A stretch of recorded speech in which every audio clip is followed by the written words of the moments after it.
We'll also be recommending a protest law be submitted to both houses.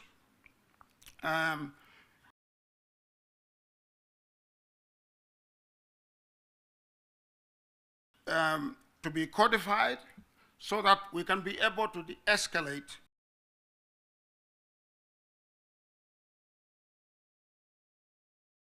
will be that for the future protests should be professionally managed so that the outcomes are different and not deadly to our people. Of a national unity of our country as provided for in the provisions that I pointed out. But I also want to say that compensation for victims is just one pillar of justice. There are other pillars, like courts, where matters can be heard. Where verification warrants accountability, we shall be making referrals to the office of the ODPP to ensure that cases can be pursued in courts. This effort seeks to pursue a balanced recognition of harm to civilians and to officers. It does not assign any collective blame, and hence it is evidence-led and seeks to pursue a humane redress for the harms suffered. Decided to pursue the period from January 1st, 2017 to July 31st, 2025. This period we think is long enough, but also short enough to be manageable. We think that compensation of victims is the best place to start this effort. It is because compensation is tangible, it is time-bound, and it is intended to unify our country. The panel that we seek to create will have the faces of Kenyans that all of you will be able to recognize and to see that they represent the face of the country. We will draw upon the Law Society of Kenya. We will draw from religious organizations. We will draw from civil society and from youth and women leaders. This panel itself will approve the framework for the compensation process. It will establish the eligibility criteria and the schedules to be followed, and will perform other acts related to compensation. We will be able to ensure in this process compliance with human rights norms and laws, and also adhere to public finance laws. As the President instructed us, our mandate is to deliver within 120 days. We'll also establish a technical team to work with us. And this technical team will draw from various institutions and organizations. Obviously, the Office of the Attorney General, the Executive Office of the President, the Ministry of the Interior, the Independent Policing Oversight Authority, the Kenya National Commission on Human Rights, and subject matter experts. All of these institutions and folks will form the backbone of our technical team. We shall also draw from psychology and trauma specialists, statisticians, data scientists, forensic experts, and record keepers and data protection individuals.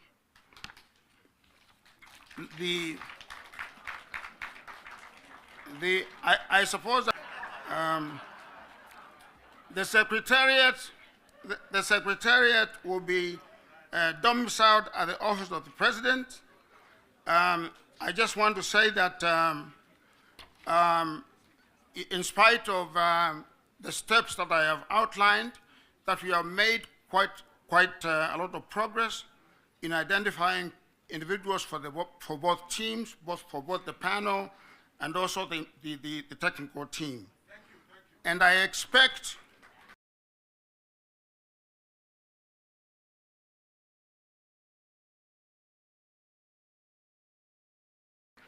I expect that we shall be announced. Thank you very much. Thank you, Prof. Asante. Asante. A hand of applause for Prof and Daktari Agnezani. Professor? Prof.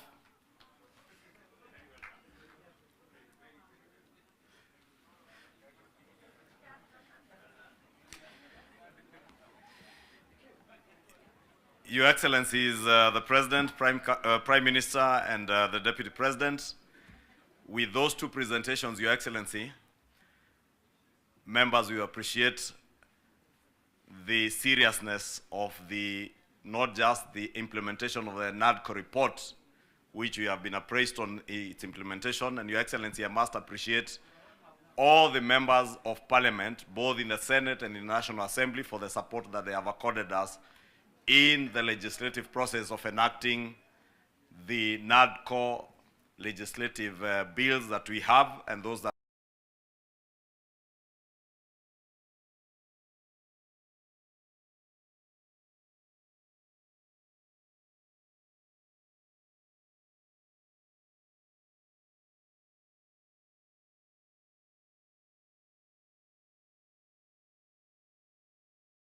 are still within the two houses. We have committed are not about you as a president or the prime minister. These 10 points are about the nation of Kenya. The full implementation of these 10 points are not about ODM as a political party or the Kenya Kwanza coalition parties. They are about the future of our nation. And therefore, as a parliamentary group, we want to commit, Your Excellencies, that we will continue to ensure that we extend the support that is needed by the Agnezani team and also to Professor Makau Mutua's team, because as Professor has alluded to, there will be legislative proposals that will come to the houses, as well as requests for budgetary support in the implementation of the work that these two important committees are doing. Therefore, Your Excellency, allow me to close at that point and to now, Your Excellency, before I invite the Deputy President,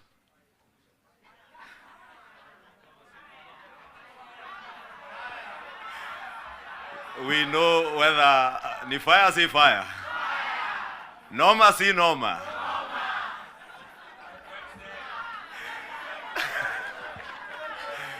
We want to hear whether the Deputy President, whether when he says ni fire si fire, ni noma si noma, whether he can earn himself a second term as the Deputy President, as usual, depending on what he says and how he engages with this House.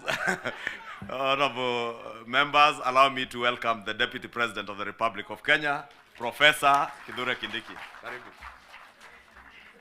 Thank you. I wanted the Leader of Majority to delay a bit because the Prime Minister stepped out, because I wanted to take the shortest time here, having seen what my predecessors have gone through. and you know, both my predecessors are just like me from academia. So I was very worried. I wanted really we delay until the Prime Minister comes back. But I'm grateful to what Dr. Zani and team are doing. You're helping the country deal with very, very difficult issues. I am also very impressed by Professor Makau Mutua's work. It's quite a heavy topic that he's handling on behalf of the country. So my sister, Dr. Zani, and my academic senior, Professor Makau Mutua, I wish you Godspeed as you do this on behalf of all of us. Your Excellency, the President, and Your Excellency, Prime Minister, and my colleagues, let me just say two things as we wait for the Prime Minister to come back and address us. The first one is, for the last 33 years, our country has revolved around majorly two political formations. And the difference in the political strength of those two major political formations has not been very big difference.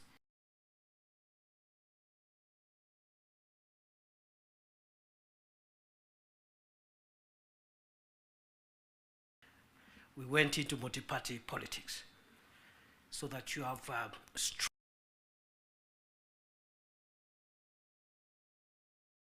is fairly strong. What that means, therefore, is that our country, like all democracies, requires bipartisan consensus build to deal with serious and heavy national issues and national challenges. I like what my mono in school and the leader of the National Assembly minority side, Jeanette said. My distinguished mono. He said, he said that bipartisanship, oh, he's back. I was just praising you, Jeanette. We need, we need bipartisan efforts to heavily lift the serious national issues. You've seen them in the 10-point agenda. The fight against corruption, the fight against ethnic bias, the fight against all these vices. Without bipartisan efforts, no single side can be able to ever lift these national issues. So let us not underestimate what the leadership of the UDA through President Ruto, the leadership of ODM, His Excellency Raila Odinga, has helped us to achieve as a nation. Because none of us alone would have enough political largesse to be able to even lift on some of the issues we are discussing here today. So we are in good space, and for that we must celebrate and acknowledge the visionary leadership of President William Ruto and the visionary leadership and statesmanship of our elder brother, the Honorable Raila Odinga. Going forward, those of us who are younger politicians, we should pick lessons from these two leaders, because there's a lot of excitement by many people who are in the political space, and they think leading the country or managing the country's affairs is a small issue. And some of the characters running up and down around, if they are given this nation to manage even for a day, the country will sink, because they don't have enough wisdom and enough foresight to be able to manage the complex society that is Kenya. So Prime Minister, we appreciate your leadership, your vision, and you've been able to show us, those of us who are younger politicians, that elections and politics should not undermine the collective interest, stability, and progress of our nation. You have helped us understand that individual ambitions to become whatever we want to become should not stand between us and our country's stability, progress, and sustainability. The last point I want to make now that we have reached where we wanted to reach is that again, just to emphasize that I am happy to see again the political parties whose leadership is here, but although the NADCO and the 10-point agenda was introduced by the two largest parties, UDN and ODM, we have other allies who have joined us from both sides. And what this means is that the country is generally and gradually forming the national consensus that we are looking for. And therefore, for me, the lesson I pick, even looking at the leadership that has spoken here, Stewart Matzayo from Kilifi, Owen Bayer from Kilifi, Junaid Mohammed from Migori, Migori and other places, and myself. Those who have felt that perhaps they need space to show their leadership skills, yet feel their background, their religion, their ethnicity disadvantages them. What the two large parties have shown us, UDA and ODM, under President Ruto and His Excellency Raila Odinga, is that those who have felt to be in the periphery, your stakes and your interests are better catered in large national parties. It is possible in a large national party to realize your dream, your potential, and your skills to be tapped than otherwise. And therefore, going forward, as we form coalitions and build our respective parties, let us look towards building national parties as opposed to sectarian parties, because that is where the future. So, on that basis, I want to end there, because I saw my colleagues got, I don't know who got no term. I want to end there and wish this meeting all the best.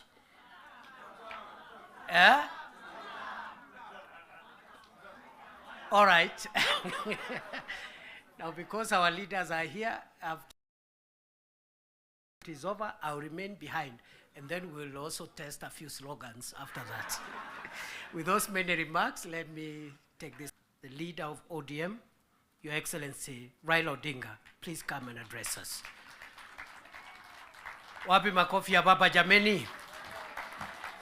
Baba ni fire, si fire.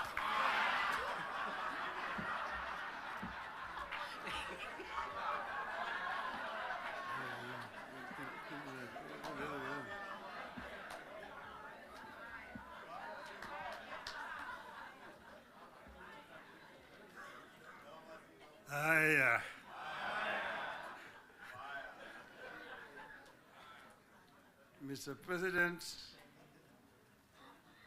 Deputy President, honorable members of Parliament, hamjambo. Hamjambo tena. Hey, I think I see almost a full house. Senators and members of the National Assembly. Thank you very much. I'm very happy to be here this morning to see you. I want to say that I'm charged, but I'm not scared.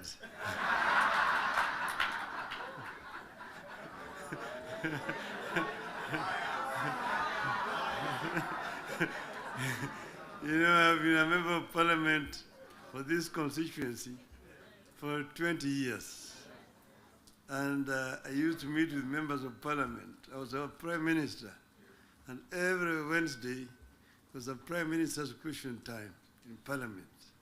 I used to be harassed a lot by members of Parliament. And that's why I'm not scared. But let me begin to say that none of us thought a day would come when protagonists just a year ago would get together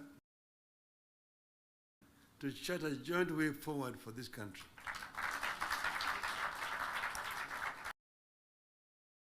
Ourselves together, and why are we here today? Why? In life of a nation, there comes a time when danger knocks on the door.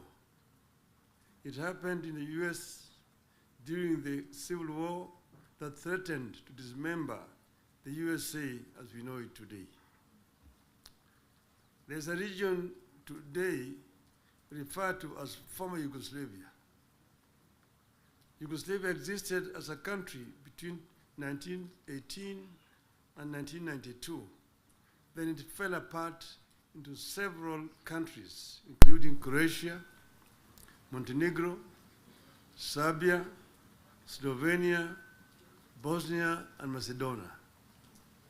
The former president of Yugoslavia, the late General Josip Broz Tito, used to say jokingly that I am the glue that is holding this fragile nation called Yugoslavia together.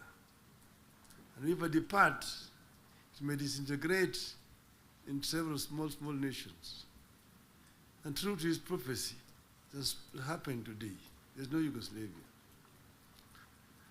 Closer to home here next door is Somalia. In 1991, we were here when Siad Barre was forced to run out into exile where he died. Look at Somalia today. So there are several examples that exist around the world. As leaders, we are supposed to scan the horizon, spot the danger, and act to subvert that danger. In 2024, that last year, we understood that the dark clouds that were gathering over Kenya could have been exciting, but they could also mark the end of Kenya. We decided that it is better to have an imperfect country that is struggling to mend its ways than to have a collapsed one.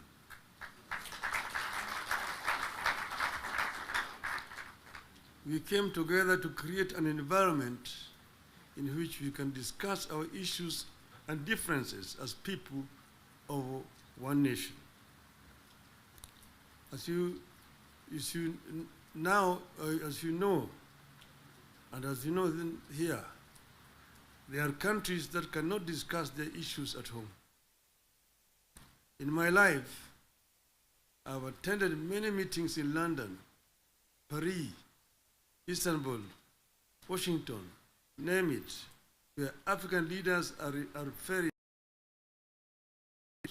from their own collapsing countries to discuss issues they cannot discuss at home. We go together to spare Kenyan that shame.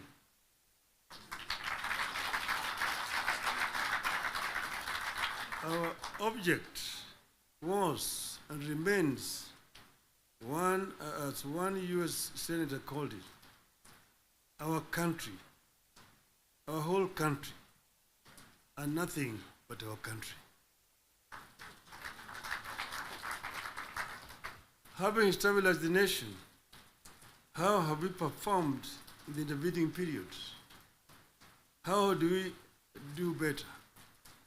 How do we move forward in a way that respects the people of Kenya and that shows that we are alive to the circumstances that triggered our coming together and that we are acting on them? That is our object today. And that is why we are here today. We met and decided that we needed to have, for the first time, a joint parliamentary group meeting. We could now discuss with our members of parliament. Just over 2 months ago, I had an opportunity to discuss in this very same place here with the members of the executive. They came here and actually came with the blueprint of the performance, what they had done up to that time, and what they were intended to continue doing going forward.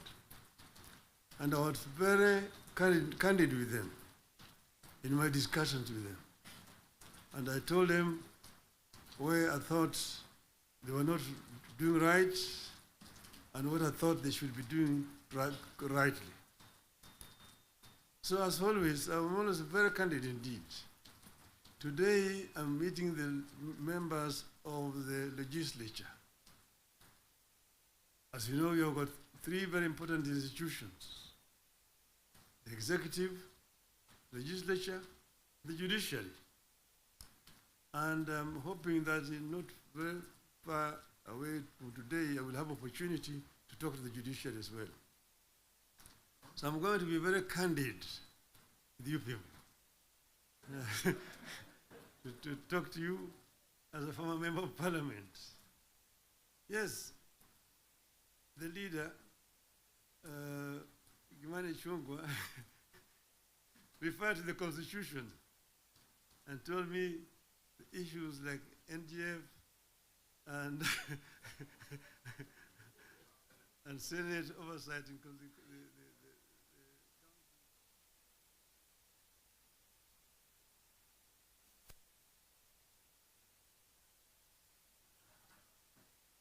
because as you know, I was very involved with the constitution, making constitution of this country. And at another time, I would want to bring Professor Yashpal Gai, who was the leader of that constitution making. And we went through very many issues. We had committees in the Bomas of Kenya dealing with various segments of that constitution. The executive was one. Legislature is another one. Judiciary is another one. Devolution, other committee. Devolution was very contentious because we had very many people who did not want the devolution because of what had happened at independence. As you know, we started with the devolved system government, Majimbo. The foundation of Majimbo was actually contentious because it was ethnic-based. The colonialists and the settlers had actually instilled fear in the people that all the bigger communities, the bigger tribes at that time, the Luos and the Kikuyus, will lord it over the smaller tribes. And thus the smaller tribes need to safeguard themselves by creating regions and powers so that they can be able to be protected. That was the basis of Majimbo. And it was a very lengthy discussion at Lancaster House. So Kanu accepted Majimbo in London, but with the understanding that they would change it after the independence. So after independence, Kanu Majimbo by not remitting funds to the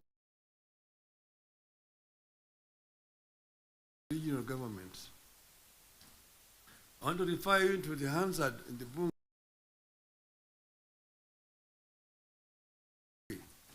censorship of the Prime Minister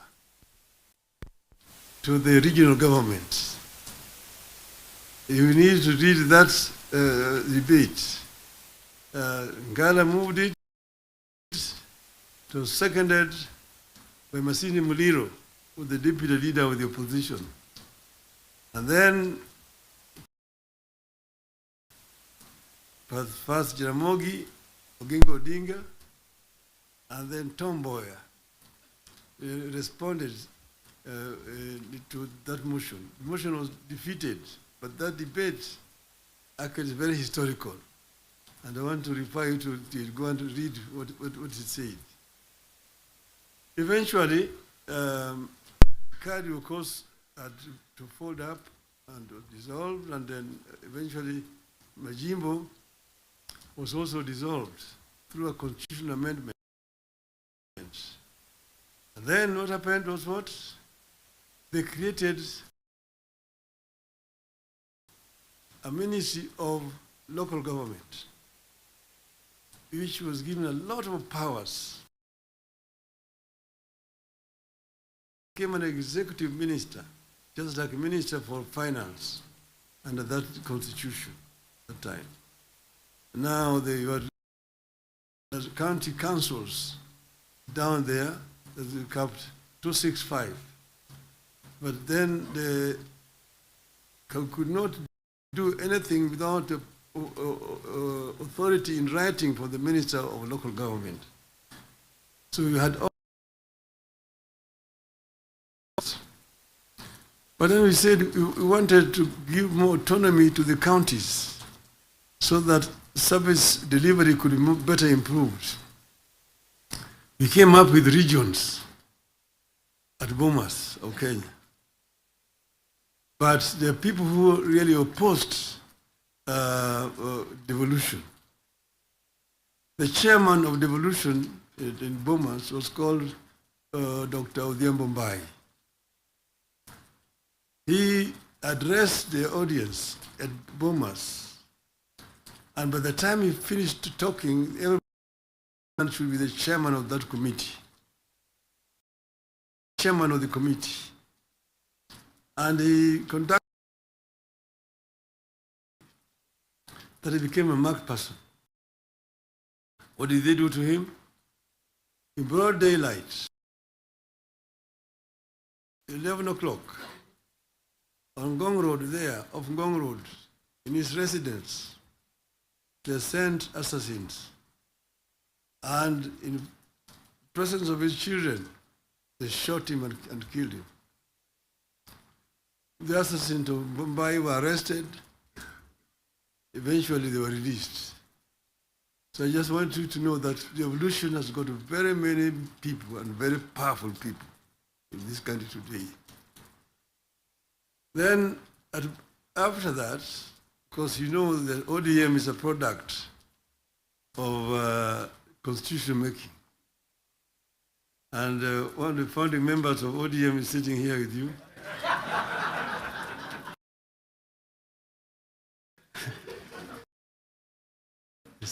The former president, who is a member of ODM in October, and all members are going to be invited.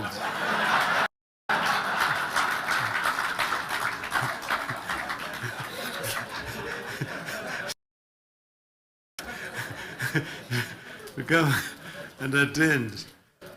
Now you see, we said that we give clear, responsibilities.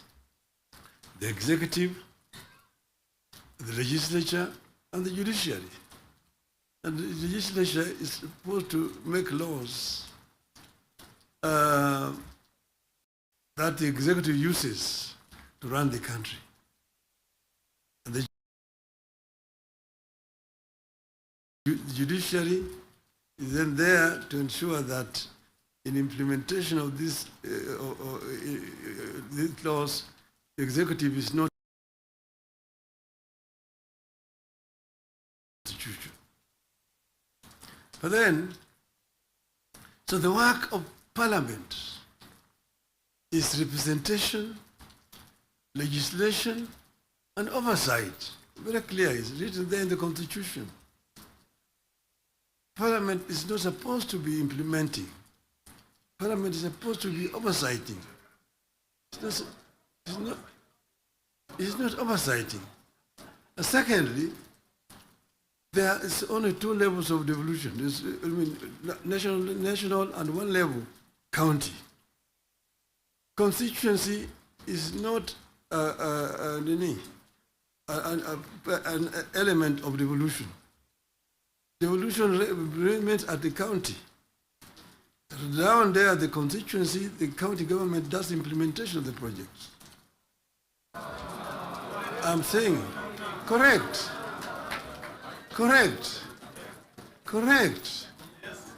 Down at the constituency, it's the county government.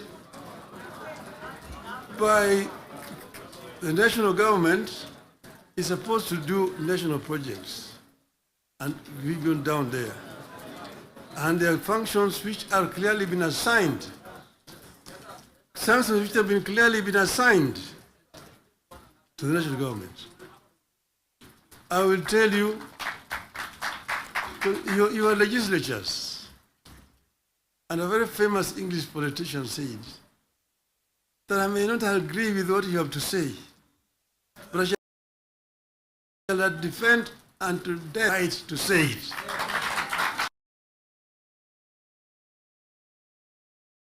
Let me say it. And then you'll have a chance to respond. So I'm telling you, I know that sometimes the truth is very bitter. I was there, and we discussed with the Karue CDF.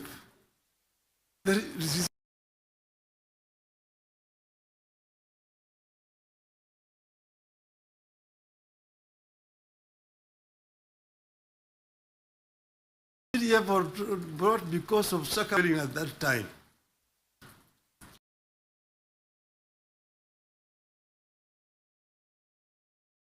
Government was very little around to counties, to the districts.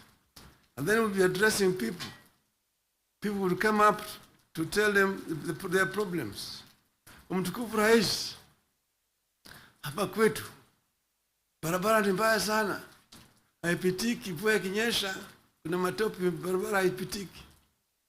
Mtukufu Rais, hapa kwetu shule yetu hapa, juzi mvua ilinyesha na upepo kaja katoa paa, watoto sasa wanasoma chini ya mti hapa. Mtukufu Rais, hapa kwetu hakuna maji. Mtukufu Rais, hatuna stima na kadhalika. When it's time to respond, to say, ni mnasema barabara ni mbaya, mnasema hospitali hakuna dawa, mnasema upepo imechukua paa ya nyumba, mjumbe wenu anafanya nini? Yeye anapiga tu kelele kule bunge, anapiga tu kelele kwa bunge, hajali mambo ya maendeleo kwake. Kwa hiyo mimi nitatumia mtu kuja kufanya harambee, lakini leo mimi nitatoa pesa ya kujenga hiyo shule, ambayo kujenga hiyo nyumba, nitatoa pesa na kadhalika. That was the end of it. So the MP was the one who was being blamed for the failure of the national government to do certain things in their constituency. And that's the reason why we came up with the idea of CDF. That was that time. Exactly, that was that time. But the constituency now falls under the devolved government, which is being led by the governors. So constituency is not a devolved unit. And members of parliament themselves should not be involved in development, because there's supposed to be oversighting. There's supposed to be oversighting. If you have yourself being involved in construction of roads, building of schools, building hospitals, who is going to oversight you? Who is oversighting you? So, Mr.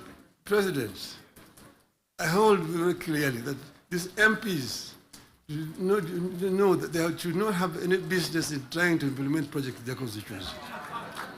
Implementation of projects should be left to the county government. Secondly, the oversight, the national parliament oversights the national government, whether it is the National Assembly or the Senate. Oversighting of governors, the responsibility of MCAs, members of the county assembly, not the senators. It's not the responsibility of the Senate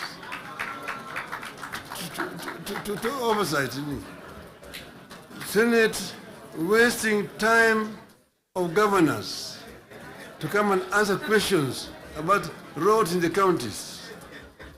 And thirdly, the issue of extortion. The issues of extortion. The issues of extortion. Majority Leader, you talked of, you didn't talk of extortion, you talked of lobbying. Lobbying is okay. In the US, you've got lobby firms which have formed to lobby the members of the Congress. They come to lobby, they're known, they're officially registered as lobbyists. They come to lobby the members of parliament. But lobbying is a different thing from extortion. from extortion. That you have a member, every committee has got a member who is how do you call him?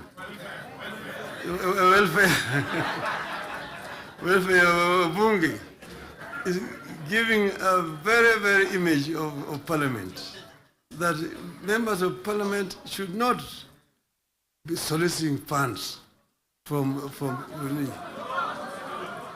Because you see, listen to me, you know, here in this country is very, very hostile to investments. Foreign investors who come to the country bring their resources in the country to invest it here. And when they bring their resources, when they find there's too much bureaucracy and there's too much extortion, they run away. Private capital is risk shy. And when, for example, somebody has come with his resources to start a project, and then you find somebody beginning to make noise that, oh, this project has not been approved. This project has not been approved. Or this project is being corruptly implemented. You run away. You run away. And delaying of the projects. And you find a situation where members of Parliament inviting parastatals and so on, and even purporting to be cancelling projects that have been signed. That is the work of the executive, not the work of the legislature. So legislature should not be competing with the executive in terms of implementation of projects. Allow the executive to implement and just correct them when they go wrong. That's the country will develop. Create a healthy environment for implementation of projects in the country. Then this country will develop. I know I'm being too honest with you people. And I know that the facts, the truth sometimes is so painful, but I think it is important to say this to honorable members of Parliament. Thank you very much. May I now invite my brother to come and address you people.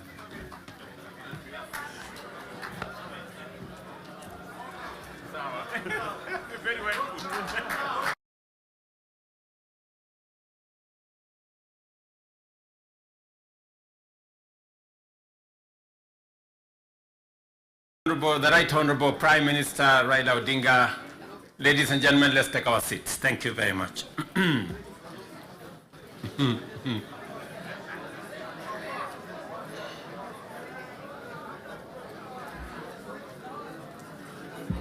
Now, honorable members, let me join the Right Honorable Raila Odinga and all the leaders who have spoken before me to welcome all of you to this very important first ever parliamentary group meeting that brings the two major coalitions together today here in Karen. Karibuni sana.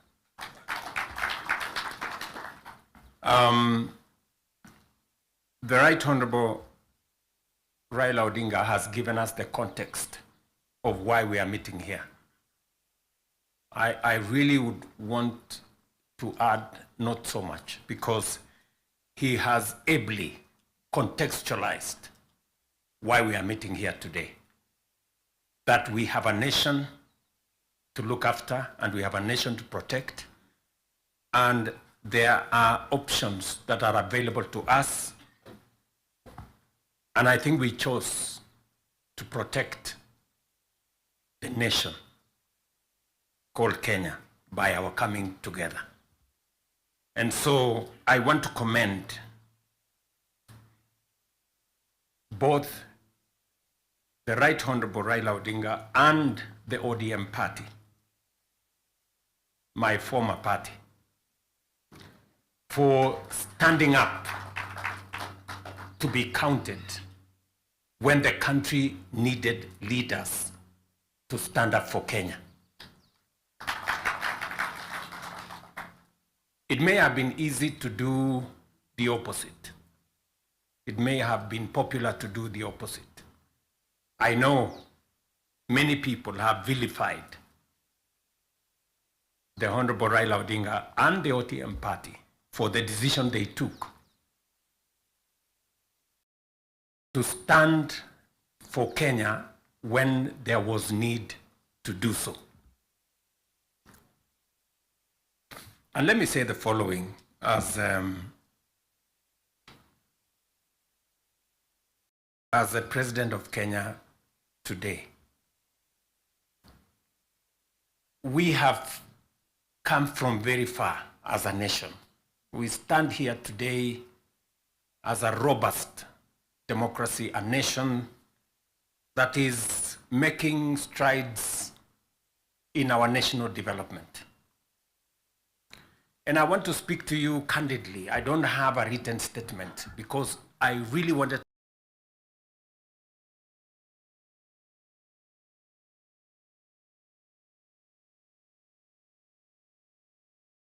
to speak to you from my heart.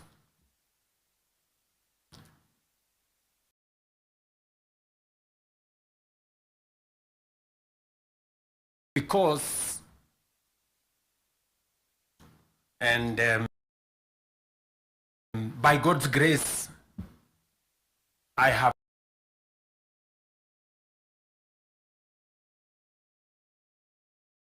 out of the 5 people who have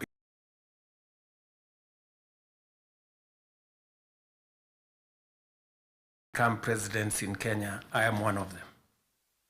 5 Kenyans who have had the opportunity to lead this country.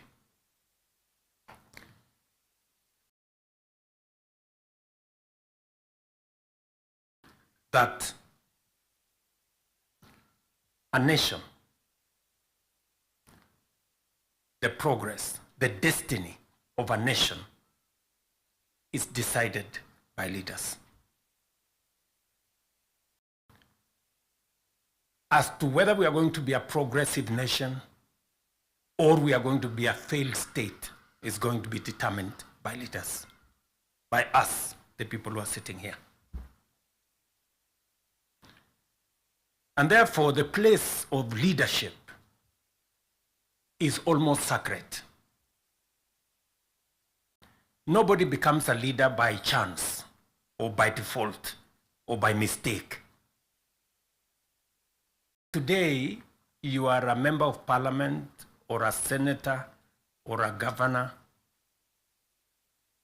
or the position I hold and all the other positions that we hold because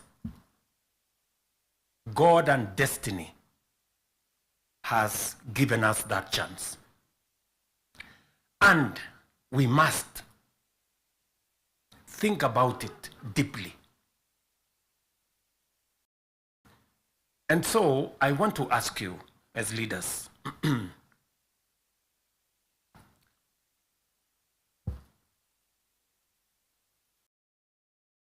the Honorable Prime Minister has given us a history of countries. I will add to that list 2 countries. Singapore and Kenya were the same countries 60 years ago. Malaysia and Kenya were the same 60 years ago. But today, we play in different leagues. They have managed to progress to the first world. We are still where we are. The difference between what Singapore has become and what we are is leadership.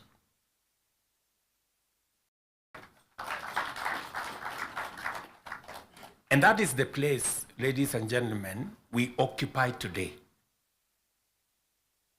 So that you understand the importance, the sacred position you hold as a leader. Sometimes people want to ask, how do people who live in different houses, they have their own lives to pursue, but they wake up one morning on an election day and they go one after the other to 10,000, to 20,000, to 50,000 and elect you. You are not special. But it is a moment that God has given us as leaders. And therefore, we must do whatever we are doing, knowing very well that we have a heavy, almost sacred responsibility to the people we lead, to the nation of Kenya.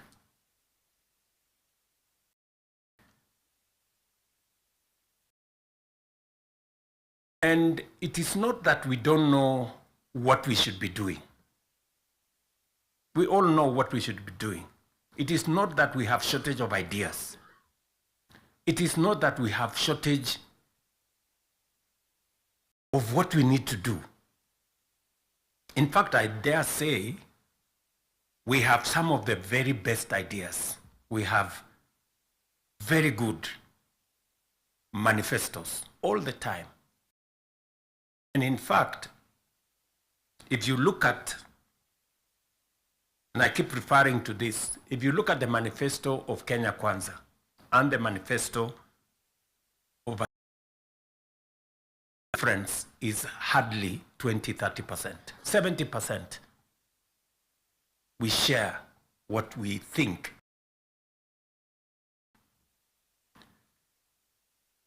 But politics somehow has taken our country hostage, that we cannot do what we all know we should do.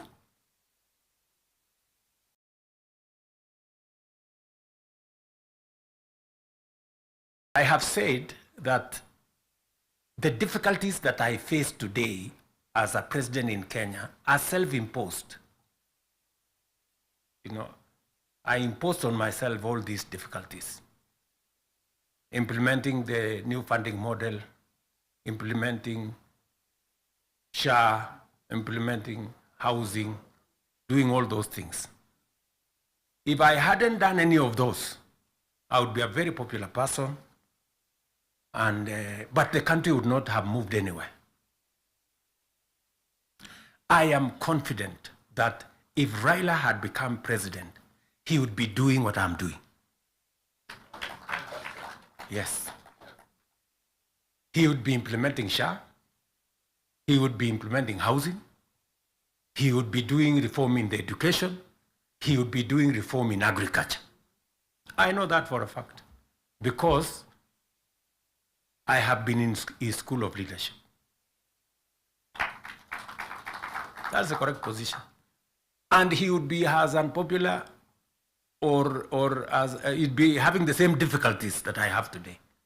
But these are necessary for Kenya to change. Friends, we cannot change the country otherwise. And that is why he has the courage to stand here and tell you, let us stop the extortion. Yes. I can stand here and tell you to stop the extortion that is going on in Parliament. I'm telling you the truth. Very few leaders. Because we like making peace with mediocrity. Oh, you know, that we shouldn't be explaining. Now let me ask you, friends, you know, we are all friends here. Yeah, we are one team, or so I guess. This fellow who is called chairman of welfare in committees, what is their job? What is their job? Extortion, that's it. And that is what Prime Minister is saying. You know?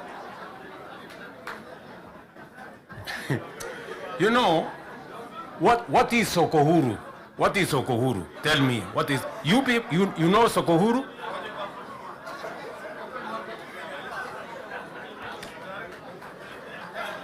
So, let me tell you.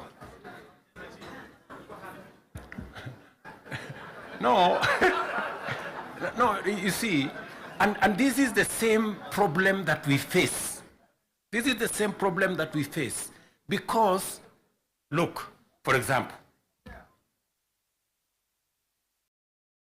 we passed the law that we all know, friends, we all know the problems we go through with fundraisings for people who have hospital bills. All of us. In your phones, you have WhatsApp groups. So-and-so has this, this condition, so-and-so has this condition, contribute here. True or not true? Yes. But we don't want to fix it because it's difficult. But I must commend you. I must commend the members of National Assembly and Senate because you took the courage and passed the bills that today is beginning to solve the problem of health in Kenya. It may not happen instantly, but all of you can now see that there is a possibility that we can sort out the challenge of health and health delivery in Kenya. But because we had to be bold, we had to be bold and make the necessary decisions. Today, we are dealing with the crooked hospitals and health professionals who still want to steal from SHA and to steal from our health provision. And we will go after them and we will deal with them. So, what am I saying? I am saying the following. If we have to change Kenya, my friends, we have a historic opportunity today with this broad-based government, we have a historic opportunity to unleash the full potential of Kenya. We all believe, I do, that Kenya is a very great country, this country of ours. There is absolutely no reason why Kenya is not like Singapore. We have what it takes. Let me repeat. We have what it takes to measure up to the countries in the first world. Yes, we do. Yes, we do. But we are playing in the wrong league because leadership, me and you, are refusing to stand up to what this country needs. I really want to persuade you guys. I really want to persuade you friends. Yeah? This is not about William Ruto. I am here today, I will not be there tomorrow. This is not about Raila Odinga. Right? It's about the country called Kenya, where today we have the privilege to be the leaders, to be the decision makers, to decide which way Kenya. It is us who are seated here. It is us. And we have the historic opportunity to make this country what we have always wanted it to be, but it has not been. As I have said, the same way Raila Odinga can stand here and tell you we must stop the wrongs, I have also said that I am ready to pay whatever price to make this country change. Yes, we must change this nation. And we can do it. Look, housing was part of our conversation for the last 30 years. Yes, we've always talked about housing and how important it is and how it is going to create jobs, how it is going to stop land fragmentation, how it's going to allow us to produce, to save land that is meant for food, how we are going to have decent housing, how we are going to reduce on slums, how we are going to have decent livelihoods. We've always said that. The Right Honorable Raila Odinga tried with the first slum upgrading projects. We started there. The housing levy, go and read the Azimio Manifesto. Read the Kenya Kwanza Manifesto. It is there. It is there in both manifestos. We now are seated here and we have the opportunity to implement what was in the Azimio Manifesto and what was in the Kenya Kwanza Manifesto. Friends, why don't we just do it? Why don't we just do it? We will do it? Yes. Let us just roll it out and look. You can see for yourselves how transformational it is. Today, using the housing levy, we are not only doing housing, we are doing markets, we are doing hostels. And I promise you, what you see in Mukuru, what you see in Kisumu, because I have been there with Baba here, what you see in Eldoret, what you see in Nakuru, what you see in Kiambu here, what you see in almost every part of Kenya, is just housing implemented for 2 years. And you can already see the kind of impact it is having, the number of jobs it is creating, the way it is bringing change in our towns and cities. Friends, if we were to do this for 10 years, if we were to do this for 20 years, and this is a project that has been delayed, we are supposed to have done this 30 years ago. Tell me, if housing was implemented 30 years ago, how Kenya would be looking today? It wouldn't be different from Singapore. We may have started late, but we now have a chance to do it. I want to ask you,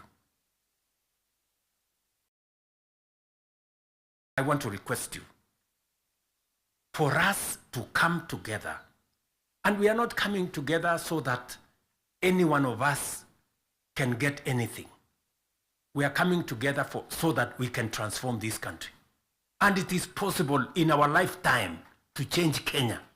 In our lifetime.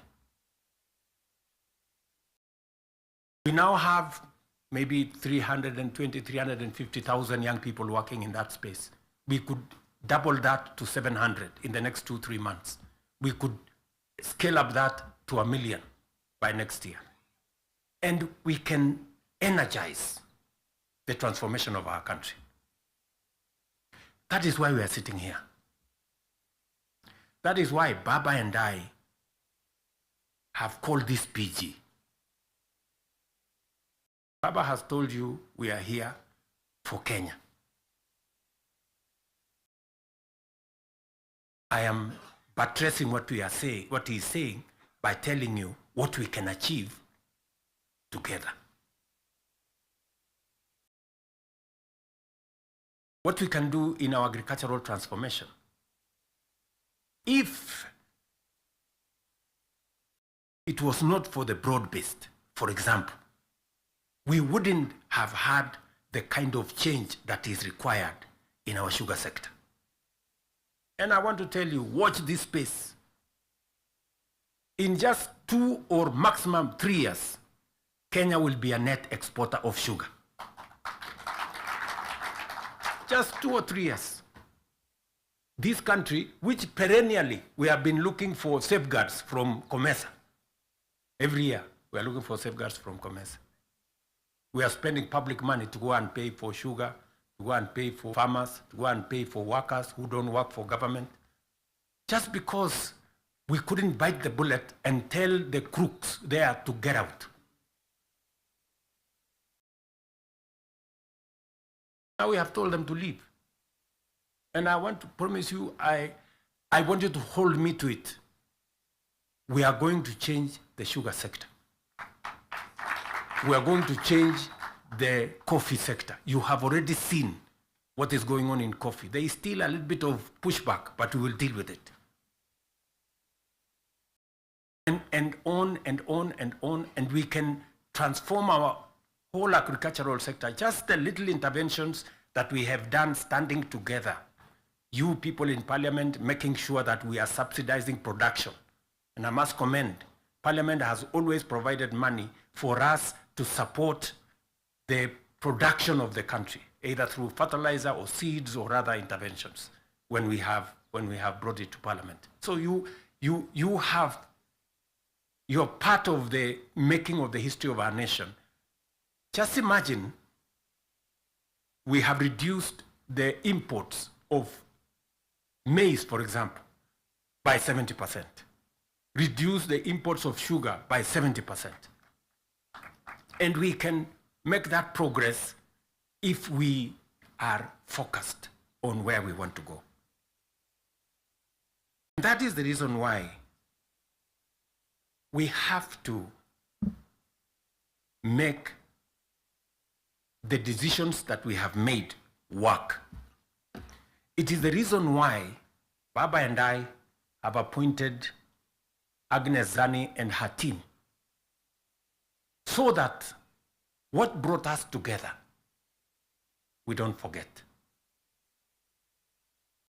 The 10-point agenda that we have signed buttresses what is actually in our manifestos. The NADCO report, we all know what it is supposed to achieve. And if we stand together, we can achieve all the legislation that is recommended by the NADCO report. Parliament has what it takes, to do this. For Kenya, we can do it. And I want to persuade this PG to work with us and for all of us to be committed to this exercise. Protecting devolution. There is need for us as a nation to distinguish between governance and devolution. The governor is not devolution. The governor is a person.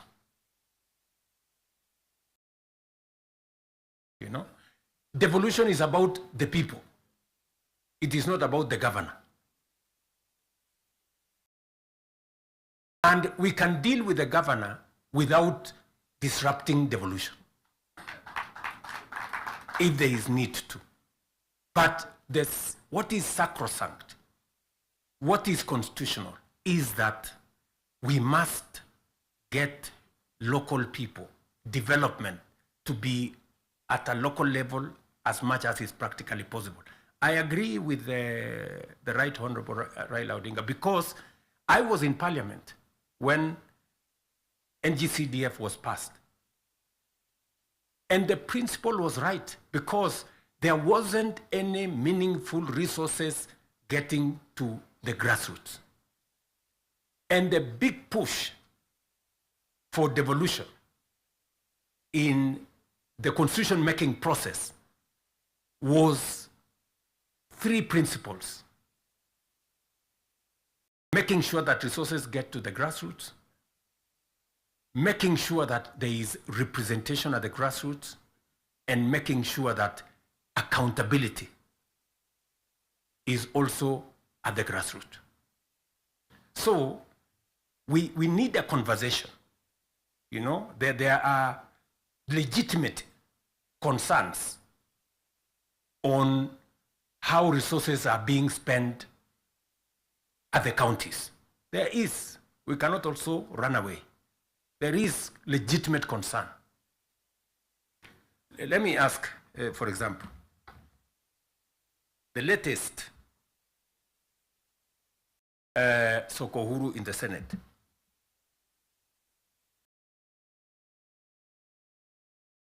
Because you have to accept, by virtue of the position I hold today, I am a consumer of raw intelligence. I know what's going on. Where does somebody find 150 million? Where?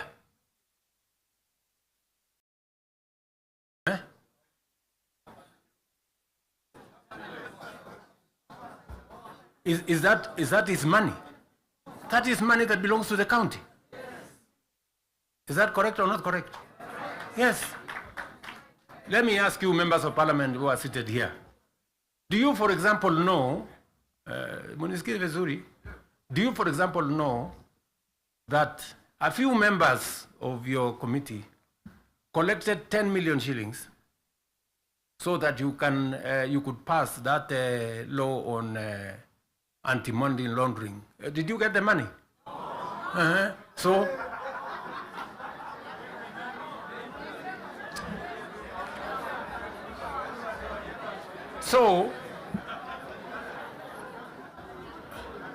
going forward, si tunataka tukubaliane, si we are one team. Yes, there are people who are destroying the credibility of Parliament. And they are collecting money in the name of Parliament. And some of the time, or most of the time, that money never gets to Parliament, it gets to a few people. We are not going to shame them. We are going to arrest them. Yes.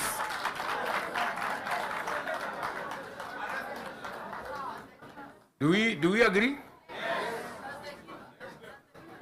Do we agree?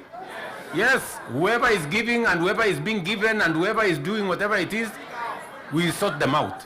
Because the reality, friends, the reality is that there is a problem. And we all know here, tukitaka tu kusema ukweli, there is a problem. And unless we sort it out, we are going to destroy our nation. We are going to destroy this nation unless we sort it out. And we must be as candid to ourselves here as we are candid in implementing what is transformational for Kenya. Tunaelewana? Now, let me say this. We must make sure that we get resources to the grassroots, but we also must make sure that the resources that get to the grassroots is used for the people, not other ways. And so we must do for the national government as well. In our 10-point agenda, we have discussed about the young people of our nation and how we need to protect their livelihoods. I want to ask the leadership seated here today, members, I want to persuade you. We have a robust program. We have, I think, close to 8 or 9 different programs targeting our young people and how we can meaningfully engage them in employment and other interventions that benefit the young people of our nation. I will say this. We spend close to 650 billion shillings every year in education, making sure that our young people go through primary school, ECD, primary school, junior school, secondary school, TVETs, and universities. We must equally have clarity in how these 650 billion, how do we recover that money by making sure that our young people become a resource for the development of our nation instead of being a problem to our nation. We must do that. And there are 6, 7 interventions that have gone through Parliament. Housing is one of them. Export of labor is another one. Digital jobs, and every member of Parliament here, especially of the National Assembly, you have resources to do ICT hubs. I remember discussing with Sirma there, chairman of NGCDF. I remember discussing with Kiarie, the chairman of ICT. And if there are any issues that concern, sometimes maybe we have a problem with resources, Mbadi is here, he knows that if there are resources that needs to be made available, it's for us to provide interventions for young people to get an opportunity to work.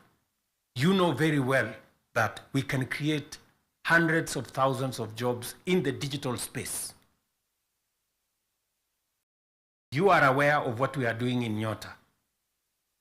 You are aware of what we are doing in KJet. And if you don't, we should be able to explain to you so that you become part of the people, because you speak to hundreds of thousands of people every weekend, every day, as you go about your responsibilities, how they can tap into these opportunities and create livelihoods for the young people of our country so that they too can make a contribution towards making Kenya what we all want it to be.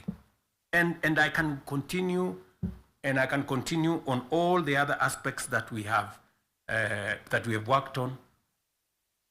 We agreed that we must have a conversation on national debt because it has the potential to threaten our development. It is the reason why my good friend Mbadi and I have been in many different places, and we have done the most that we could to contain the issue of debt. We have gone out of our way to look for alternative sources of funding so that we don't always go to borrow. We have gone the route of securitization. We've gone the route of private-public partnerships. You know very well that we will be starting the construction of the road all the way to Mau Summit from here, Ironi. We are not going to be spending any debt money from government. The road is going to be built on private-public partnership. You know very well that we are going to begin the railway going all the way from Naivasha to Kisumu all the way to Malaba. We are not going to be spending money from debt like we did with the first section of the railway.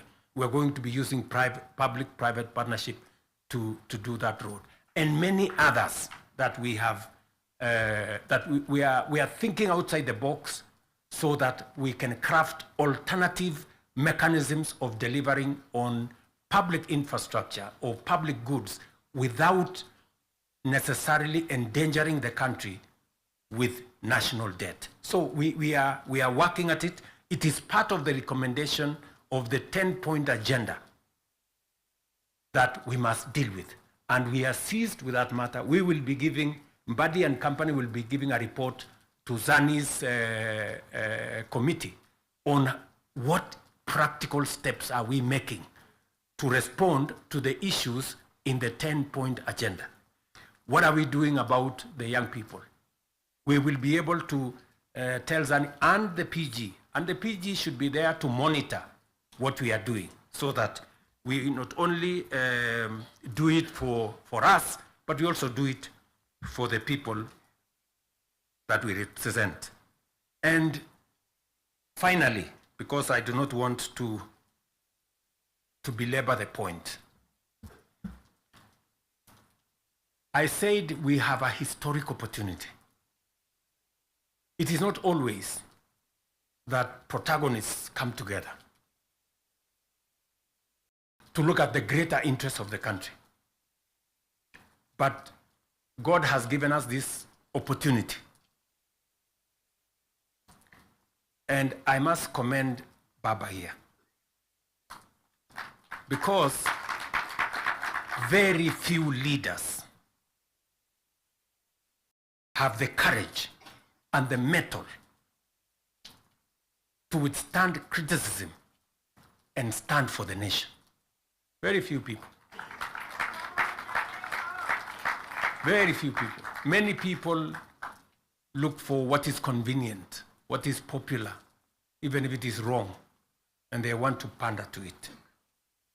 But when a nation's destiny is at stake, you need statesmen, you need people who have the courage to put Kenya first and everything else secondary. So, what am I saying in conclusion? I am saying Zani and team have a job to do. They will be briefing Right Honorable Raila Odinga and myself on what needs to be done. We will be able then to guide what will be happening, what the executive need to do, what the legislature, the role the legislature need to play, and the role others may need to play. And as we do that, we will need another opportunity to be granular. It was the first occasion for us to deal with this. But at least the ministers to come minds between the executive and the legislature on matters that are further down the road. We may need that engagement. Maybe not in a sitting like this. Maybe we can organize a retreat for 2 or 3 days so that the questions I see members of parliament asking on some of the programs, we can fully understand the import of the programs we are running, what they are meant to achieve, the transformation that is supposed to happen, and how we position ourselves to make sure that we provide the push necessary for that transformation to happen. Again, focusing on the greater picture, the bigger picture of our nation. So, ladies and gentlemen, I want to say thank you very much for coming for this session. I know we will listen to you by way of feedback on some of the things that you want us to respond to. We are here because we are one team and we want to succeed together. And we want to make sure that none of us is left behind. Are we together? So, mimi nimesema asante sana. If there are any questions directed to me, I will be willing and ready to answer. If there are some directed to any one of us here, we will be able to answer. And then the rest, we will deal with it together. Asanteni sana, and God bless you.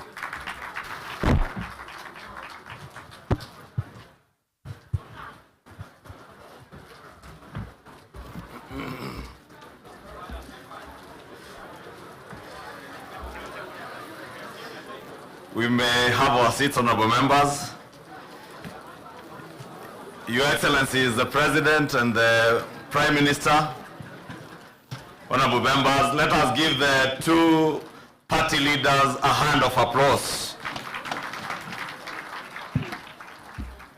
Your Excellency, if you did not hear two-term for yourself or the Prime Minister, it is principally because we recognize and appreciate your very